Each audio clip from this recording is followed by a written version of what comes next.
There is a specific kind of gardening frustration that nobody talks about enough. It is not the frustration of a plant dying. It is the frustration of a plant surviving but demanding so much attention that growing it starts to feel like a second job. The deadheading, the dividing, the staking, the spraying, the seasonal cutbacks, the replanting every spring because what you bought was an annual pretending to be a perennial. It adds up. And at some point, for a lot of gardeners, it adds up to less time in the garden and more time thinking about all the work waiting out there. The plants in this video solve that problem completely. Every one of them is a true perennial that comes back year after year without being replanted. Every one of them blooms reliably without requiring weekly intervention. Every one of them has been quietly growing in gardens across America for decades, doing exactly what a good perennial should do, which is get better with age and ask less from you every season, rather than more.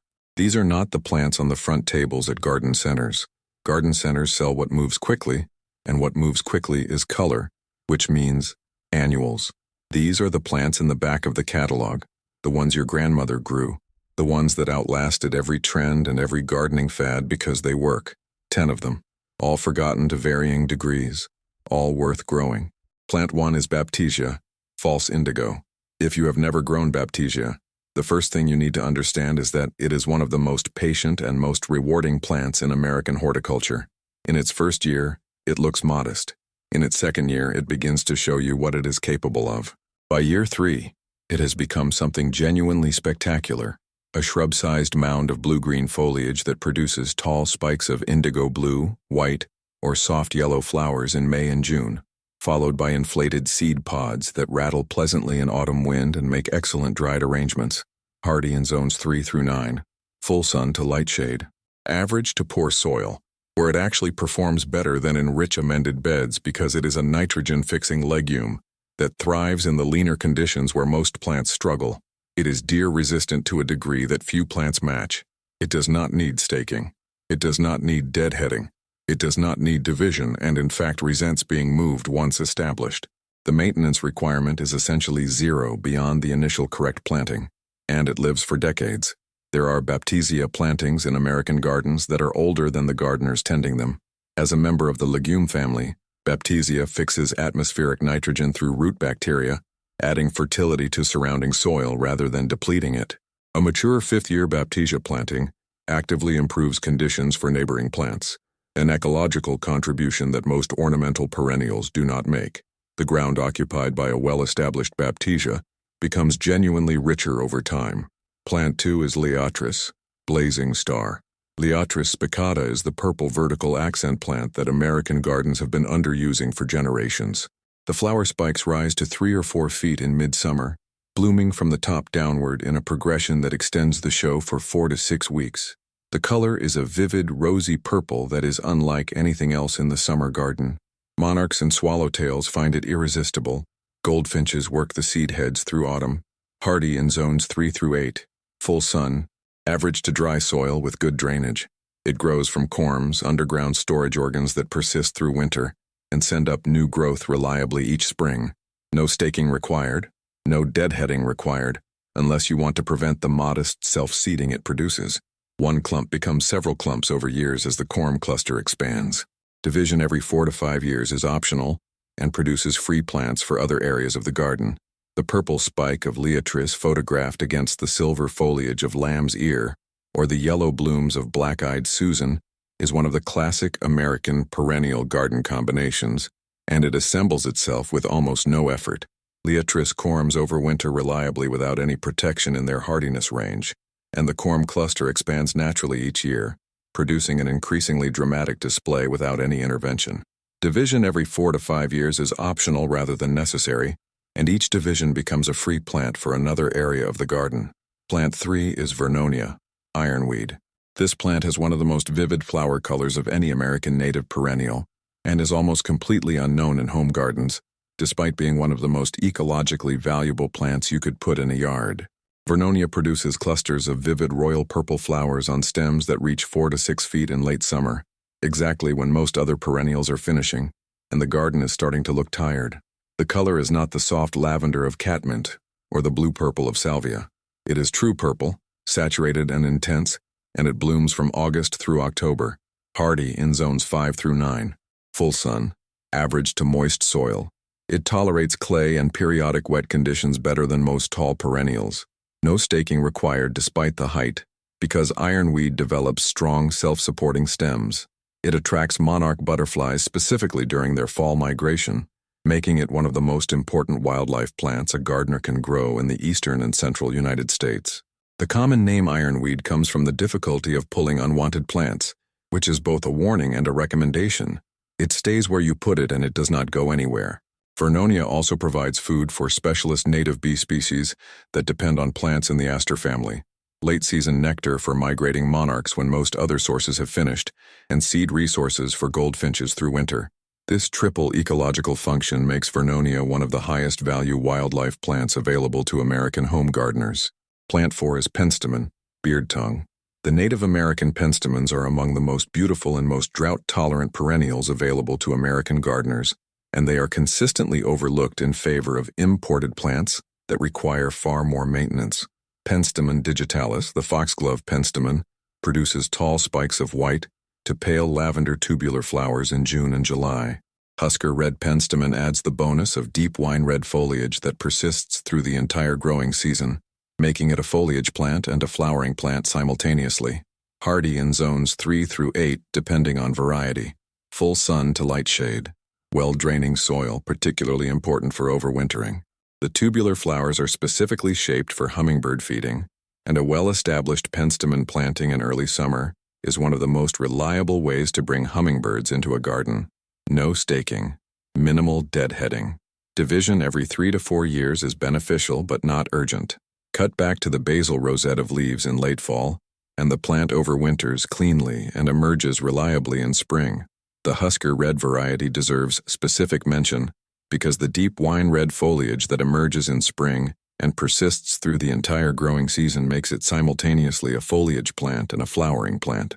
Very few perennials deliver that dual seasonal contribution in one plant. Plant 5 is Rudbeckia maxima, giant coneflower. Most gardeners know the standard coneflower. Far fewer know its giant relative, Rudbeckia maxima, which produces flowers on stems that reach 5 to 7 feet, with drooping yellow petals around dramatically elongated dark centers. The architectural drama of giant coneflower at peak bloom in August is something no standard perennial can match, and the seed heads that follow the flowers, tall dark columns that persist through winter, are among the most striking structural elements a garden can have after frost. Hardy in zones 4 through 9, full sun, average to moist soil, tolerates clay and periodic flooding. No staking despite the significant height, because the stems are unusually thick and rigid. Birds, particularly goldfinches and chickadees, feed on the seed columns through winter with such enthusiasm that a well-established giant coneflower planting becomes a reliable bird feeding station that costs nothing to operate. Self-seeds modestly and predictably.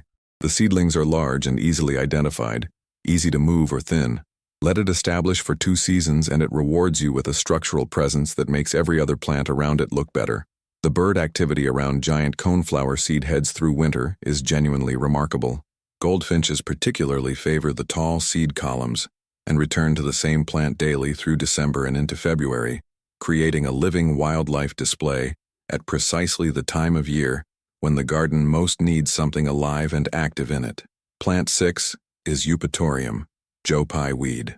If there is a single plant on this list most likely to make you stop and say that is extraordinary, it is Joe Pye weed in full late summer bloom.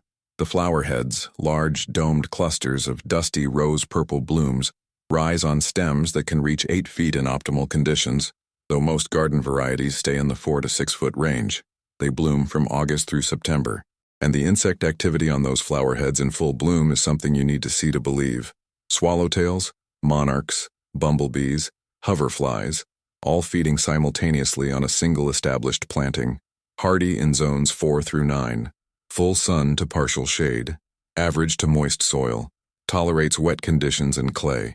The native species can be large, but compact garden varieties like Little Joe stay in the 3 to 4 foot range and are more appropriate for smaller garden spaces.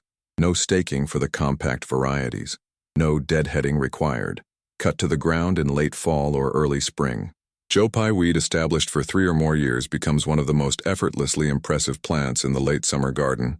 at precisely the moment when most gardens are looking past their best. The insect activity it supports in full bloom, with swallowtails, monarchs, bumblebees, and hoverflies all feeding simultaneously, is one of the most rewarding wildlife spectacles available from any single perennial plant. Joe Pye weed that has been established for 3 or more years becomes one of the most effortlessly impressive plants in the late summer garden, at precisely the moment when most gardens are looking past their best. Plant 7 is Amsonia, Blue Star. Amsonia tabernaemontana is the perennial that provides value across 3 distinct seasons, which is genuinely rare. In spring, clusters of pale steel blue star-shaped flowers appear on upright stems. In summer, the fine textured willow-like foliage is an elegant background for showier bloomers. In fall, the foliage transforms to brilliant golden yellow, a fall color display that rivals any ornamental shrub and that most gardeners do not expect from a perennial. Hardy in zones 3 through 9. Full sun to partial shade. Average well-draining soil. It is drought-tolerant once established and remarkably pest and disease-free. No staking, no deadheading. Cut back by 1/3 after bloom to maintain compact habit. Division is rarely necessary and the plant performs well in the same location for 10 years or more without intervention. Amsonia hubrichti, the threadleaf blue star, is a close relative worth seeking specifically if fall color is a priority. Its fine, needle-like foliage turns a consistent bright gold in October that is as vivid as the fall display of any ornamental grass. Both species are equally low maintenance and equally long-lived. The fall color alone justifies its place in any garden, but the combination of spring bloom, summer foliage texture, and autumn gold makes Amsonia one of the most complete 4-season perennials available. Plant 8 is Gillenia, Bowman's root. Gillenia trifoliata is the forgotten woodland perennial that produces delicate 5-petaled white flowers on wiry reddish stems throughout June and July, creating the light and airy effect of something from a wildflower meadow while being a reliably returning garden perennial. The flowers are small, but produced in such profusion that the overall effect is of white clouds drifting above the border in early summer. Hardy in zones 4 through 8. Partial shade to light shade with consistent moisture. It tolerates dry shade better than most woodland perennials once established. No staking, no deadheading. Essentially no maintenance beyond planting correctly and leaving it alone. Gillenia trifoliata also works as an underplanting beneath roses, where its light, airy texture contrasts beautifully with the formal structure of rose blooms, and its shade tolerance means it performs well in the partial shade that develops beneath larger rose plants. Heritage rose gardeners have used Gillenia as an underplanting companion for generations. It is one of the few plants that performs genuinely well in dry shade under trees, the most difficult planting situation in most American gardens. Plant 9 is Inula, Elecampane. Inula helenium is a bold and architectural perennial that produces bright yellow daisy-like flowers on stems that reach 4 to 6 feet in midsummer. The flowers are fringed and slightly shaggy, in a way that gives them a wild, meadow quality that more refined flowers do not have. The leaves are enormous, soft-textured, and dramatically large at the base of the plant, creating an imposing ground-level presence even before the flowers appear. Hardy in zones 3 through 8. Full sun to light shade. Average to moist soil. It tolerates clay and wet conditions. No staking. Virtually no pest pressure. The plant has a long history in European herbal traditions, which is part of why it appears in old farmhouse gardens and cottage gardens with a consistency that suggests it has been earning its place for a very long time. Inula helenium has been grown in American gardens since colonial times, when it was planted primarily for its substantial medicinal root. Heritage garden records consistently note it as one of the most reliably productive and self-sufficient plants in the kitchen and herb garden. That multi-century track record is among the most reliable endorsements available for any perennial. Plant 10 is Persicaria, mountain fleece. Persicaria amplexicalis is perhaps the most underrated perennial in American horticulture. It produces narrow bottlebrush spikes of red, pink, or white flowers continuously from June through October, a flowering period that no other perennial on this list and almost no other perennial in cultivation can match. The blooming is not a one-time flush that passes in 2 weeks. It is continuous month after month, spike after spike, from early summer through hard frost in most years. Hardy in zones 4 through 8. Full sun to partial shade. Average to moist soil. It spreads slowly through rhizomes, filling its allotted space over 3 to 4 years without becoming invasive. The red variety, Firetail, is the most dramatic, producing vivid crimson bottlebrush spikes that contrast beautifully with the large green leaves. The plant builds substantial root mass over time and becomes increasingly drought-tolerant as it establishes. Cut to the ground in late fall. That is the complete maintenance requirement for a plant that blooms for 5 months. No other perennial offers that return on that investment of effort. The shade tolerance of Persicaria is particularly worth emphasizing because it is so unusual among long-blooming perennials. Most plants that bloom for months require full sun to sustain that performance.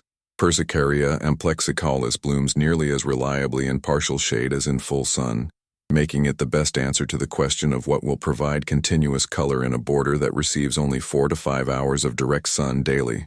A final note about combining these plants effectively and sourcing the less common ones. These 10 plants work together with particular success because they occupy different seasonal windows and different physical layers of the border simultaneously. Baptisia, as the large structural backbone of a border, anchoring the rear with its shrub-like mound of blue-green foliage from spring emergence through winter seed pod display. Liatris providing vertical purple accent in midsummer, rising above the border with the kind of upright presence that most mounding perennials cannot provide. Vernonia providing that same tall vertical accent in late summer when Liatris has finished, creating a seamless relay of tall color from July through October that keeps the border feeling active through the months when many gardens have begun to look past their best. Rudbeckia maxima providing architectural height and seed head structure through winter, turning the garden into a wildlife feeding station for goldfinches and chickadees from October through February. Amsonia bluestar at the mid-border level providing spring bloom, summer foliage texture that reads clearly against showier bloomers, and autumn gold that surprises every visitor who does not know to expect it. Penstemon at the transition from border to path, providing early bloom and hummingbird interest from late spring, the tubular flowers bringing hummingbirds to close range multiple times daily. Persicaria filling the 5-month gap from June through October with continuous color and partial shade, the single most underserved need in the American home garden.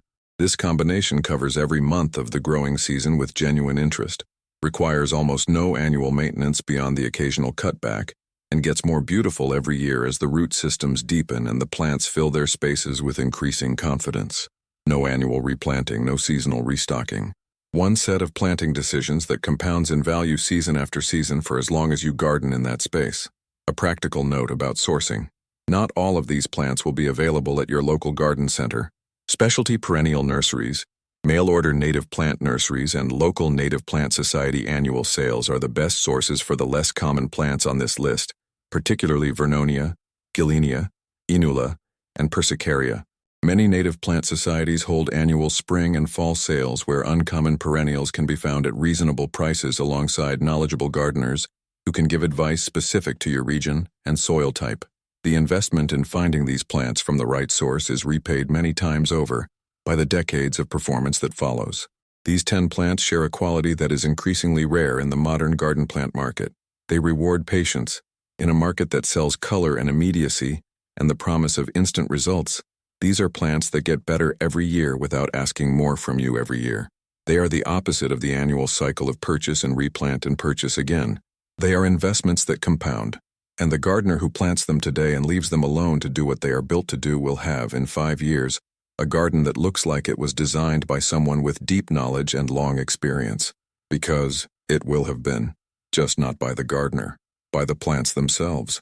Drop a comment telling me which of these 10 you are planting this season and what USDA zone you garden in. I read every comment. Give this a thumbs up if it gave you something new to look for, and subscribe for plant knowledge that goes deeper than the garden center label every single week.